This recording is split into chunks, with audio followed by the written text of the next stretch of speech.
Good morning. It is Thursday, and we're going to be talking about what is going to be happening in a whole bunch of Thursdays from now with the Missouri Tigers getting their first game of the season moved to a Thursday night. Also, going to touch a little bit on Zach Owens' potential primetime transfer from the SEC from Mississippi State. Going to take a look at Corey Batum and how big it is that he is staying as a defensive coordinator for the Tigers.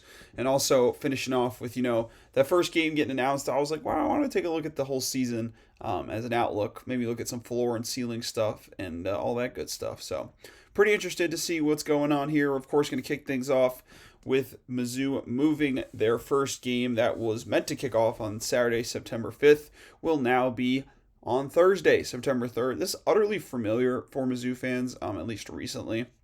This is now the fifth straight year that Mizzou is going to open their season on a Thursday night. Of course, started back in 2022 with Louisiana Tech, and it's pretty cool, I gotta say, especially for student fan base. They're going out on Thursday. Gonna enjoy the game for sure. And the newly renovated north end zone is set to be ready. The athletic department put out a statement when they announced that the game is being moved that is officially going to be the grand opening, reopening, whatever you want to call it, of the north end zone, that $250 million project at Memorial Stadium. Faurot Field might not be called Memorial Stadium, but you'd probably expect it will be, unless they get a partnership agreement in these next 4 or 5 months, we should say. So we'll look at that. So it's pretty cool, I gotta say. Of course, the game being broadcast nationally, going to be on SEC Network. Definitely not a lot of other big FBS teams playing on a Thursday, of course, that first week of the season. Also gives the Tigers a couple extra days rest going into the game against Kansas the following week. So that was something I thought was pretty interesting. So, of course, the Tigers are going to play the Jayhawks on the 12th, that week 2. Kansas plays on the Friday, so they'll play on September 4th. Mizzou plays September 3rd, which is that Thursday. Tigers, of course, taking on Arkansas Pine Bluff in that one. And I think it's really cool to kind of see what this fully renovated stadium and a fully renovated, full packed Memorial Stadium, fully renovated north end zone is pretty cool. And hopefully keeping that sellout streak going. Of course, 20 games straight now that the team has sold out home games. That just kind of shows the state of the football program's in right now. It's very promising. People want to come to the games. People want to see these Tigers play. So it'd be pretty cool to see that what that turnout's like. And of course, getting that Thursday primetime game is really cool for the students as well. That Thursday night, first couple weeks of the year, be pretty fun. And expect to see pretty cool things out of this north end zone. Of course, you see the renderings and what it's meant to look like, but in person and seeing it on TV for the first time, going to be pretty sweet. So like I said, a big thing that kind of stood out to me was it gives the Tigers an extra day of rest going into Kansas. You'd like to think they wouldn't have much trouble with Arkansas Pine Bluff at home in that one, but it'll be cool to, if anyone gets a little banged up, they're getting that extra couple days of rest heading into the Border War Showdown, which is, of course, a very big game for Mizzou fans, Kansas fans, everyone tuning in alike. So pretty sweet stuff. Going to be the fifth straight year the Tigers are opening up on a Thursday. Switching things up a little bit, talking about big Zach Owens, transfer from Mississippi State. He is 6'6", 340 pounds. Probably expect him to be a starter on the offensive line this year. He's listed as a guard, played both left and right guard at Mississippi State. So pretty interesting for him. 10 starts on the year, played in all 13 games, 6 games at each guard position. Played 87 snaps week 1. Also made a start at left guard against Arkansas. Had a pretty strong pass blocking and run blocking grade. According to PFF, he allowed 1 sack, 3 quarterback hits, 6 hurries, 10 pressures, only committed 3 penalties on the year. So you definitely expect him to be a starter along with Luke Work, who's also coming over from Mississippi State. But for Zach Owens, he started 10 games at Mississippi State, a team that could say slightly exceeded expectations. They were in a lot of the close games, really in that game against Tennessee, really in the game against Texas. So a program that definitely probably exceeded expectations going into the year, and for him to leave a starting role at Mississippi State, you got to assume that there was some kind of confidence, some kind of message given to him, like, hey, you will be a starter at Mizzou, you will have the chance to play, because you don't really see players moving from one SEC school to another when one was in being a starting role to not go to another starter role. So it'll be pretty interesting to see what the offensive line kind of looks like comes together. Of course, we got spring ball practices starting up pretty soon here as well, like we talked about yesterday. So it'd be cool to see what that looks like. And big Zach Owens, man, the guy's tank, 6'6", 340 pounds, like I just said, top 200 overall recruit. He's bounced around a little bit. Was at Colorado in 2024. Was at Clemson in 2023. But he's had experience. Of course, he's had experience now in the Big 12 with Colorado, the ACC with Clemson, and then the SEC most recently with Mississippi State. Hopefully this kind of thing of him transferring every year stops, and he's a Missouri Tiger for at least a couple years. So that'd be really cool to see. But with the whole way that the offensive line is built, you can kind of see him maybe switching over a little bit, maybe taking over a tackle. We'll kind of see what the offensive line gets reshaped into, but I'm pretty confident that Zach Owens will be, if not a day one starter, he will work his way into these starting rotation for offensive linemen. Probably, if not one of the first five, the sixth one off the bench, Tigers going jumbo, maybe some bigger sets for that as well. So he'll be blocking for, of course, the All-American Ahmad Hardy and Jamal Roberts. Really cool to see him back as well. And then talking about the defense a little bit, year 3 of Corey Batoon as defensive coordinator. We are heading into it. And the past 2 years have been pretty dang good, I should say. 2025 was fantastic. Tigers ranked 8th nationally in total defense, allowing just about 277 yards per game. 11th in pass yards, about 173. 13th in rush yards, about 104. And they only allowed 19 points per game. That's 17th in the country. They were 13th in tackles for loss with about 7 and 17th in sacks with about 3. So, of course, Corey Batoon took over when Blake Baker left for the LSU defensive coordinator job.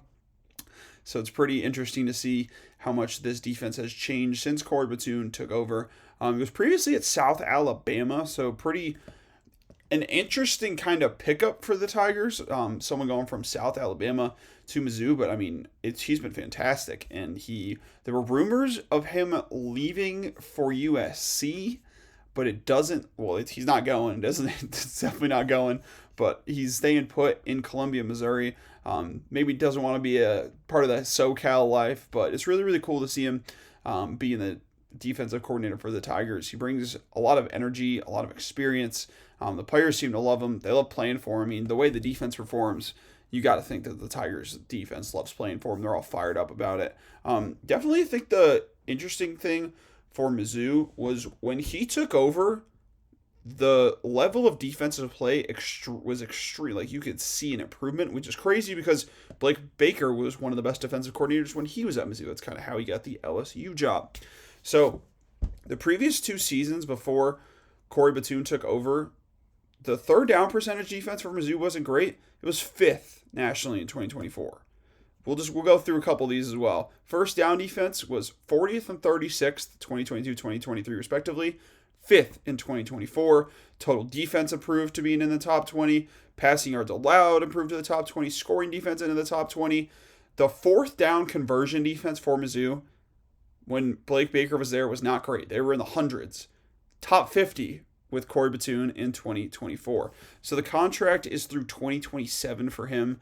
You'd really like to see a contract extension in the near future, you would think.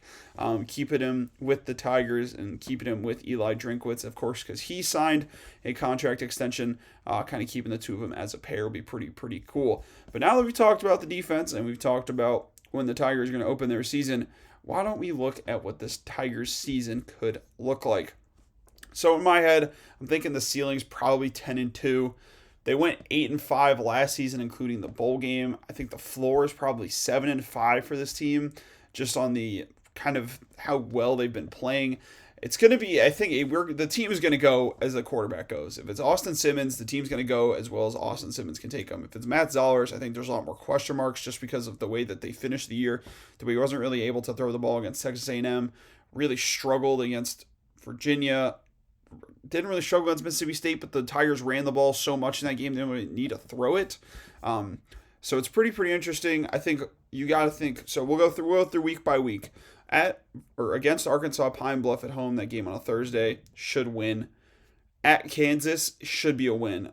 I know that it's a rivalry game. I know that everyone's going to be fired up about it, but there's really no way that this Kansas team, they lost a lot of players. They don't really have the experience. It should be Mizzou all the way. Against Troy should be a win. At Mississippi State should be a win. Against Florida at home probably should be a win. The Tigers are really, really, really good at home.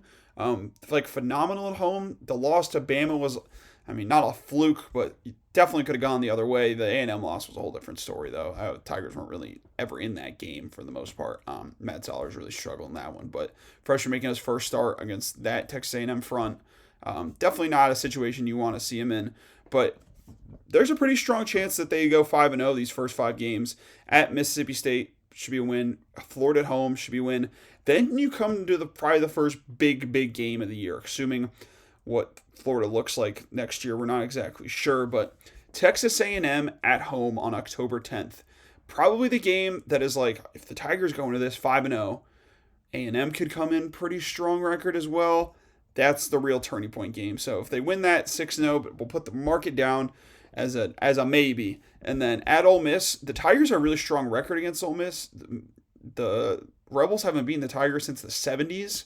And with the whole Trinidad Chambliss thing going on, not really sure what is going on down in Ole Miss, who's even playing. We know Kejuan Lacey's there. We think Trinidad Chambliss is going to play based on the new rulings that have coming out, but that'll be interesting to see. Ole Miss is probably a win. At Arkansas, you like to think is the win. Then you come to the against Texas and at Georgia. I'd be absolutely over the moon impressed if Mizzou won either one of those games. But I think those are definitely the two that, in my head, the ceiling is 10-2. They drop both of those games. Then they host Kentucky at home, should be a win, and Oklahoma at home should also be a win, defending that home field. So the ceiling 10-2, I think that's pretty strong ceiling. You'd like to think a 10-2 team with wins over A&M, Oklahoma, on the road at Ole Miss, and against Florida at home would make the playoff. But I don't think there's a way that the Tigers get over 10-2 just based on the game against Texas at home, and going to Athens, Georgia is definitely going to be a tough one.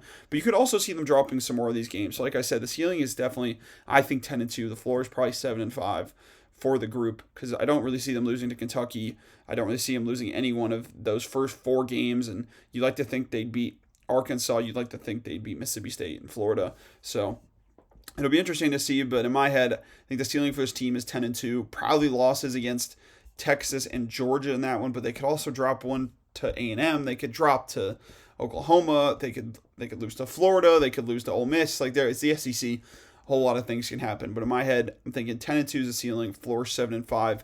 Bowl game either way. But you definitely like to get back to 10 wins for the Tigers. So we'll see what happens. Mizzou went 8-5 last season, of course, including that bowl game, and then couple of Mizzou players participating in the Combine today on Thursday: Josiah Trotter, Zion Young, and Chris McClellan. So if you're tuning in, keep your eyes out for them. And that'll do it for today's episode. Thank you so much for tuning in.